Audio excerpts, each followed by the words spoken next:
নদিয়ার রানাঘাটে পড়াশোনার ফাঁকেই শখের ঠাকুর গড়া অষ্টম শ্রেণীর ক্ষুদে শিল্পীর হাতে তৈরি অসাধারণ দুর্গা প্রতিমা রীতিমতন আলোচনার বিষয় নেট দুনিয়ায়।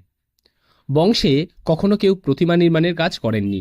নদিয়ার রানাঘাট চুড়িপাড়ার অষ্টম শ্রেণীর ছাত্র রমিত সাহার ভালো লাগার বিষয় প্রতিমা নির্মাণ।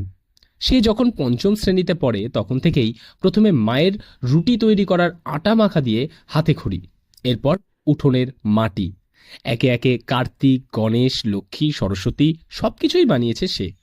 তবে ছোট ছোট হাতে ছোট ছোট প্রতিমা। শুধু প্রতিমা নির্মাণই নন, রীতিমতো রং এবং অন্যান্য সাজ অলংকার সবকিছুই তার হাতেই তৈরি।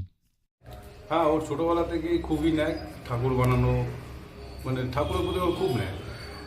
এই যে এরকম একটা করলো দুর্গা ঠাকুর, এটা কি পুজো করবেন আপনারা? হ্যাঁ, এটা পুজো করে।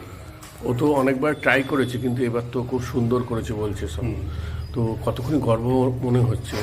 প্রচুর প্রচুর, মানে ভাষায় বলা যাবে না, এত সুন্দর করেছে ও। এতদিন মানে 20 দিন ধরে করেছে, এত সুন্দর করেছে ঠাকুরটা, মানে সত্যি অসাধারণ। যদিও সেই মূর্তি পুজো কিংবা বিক্রির জন্যে নয়, ইদানিং ঘর সাজানোর শোপিস হিসেবে দুর্গামূর্তি ব্যবহৃত হয়ে থাকে। আপাতত সেই কাজে লাগালেও পরবর্তীতে রমিতের তৈরি প্রতিমা পুজো হবে, এটাই সে চায়। আর সেই লক্ষ্যে সে এগিয়ে যাবে বলেই জানিয়েছে আমাদের।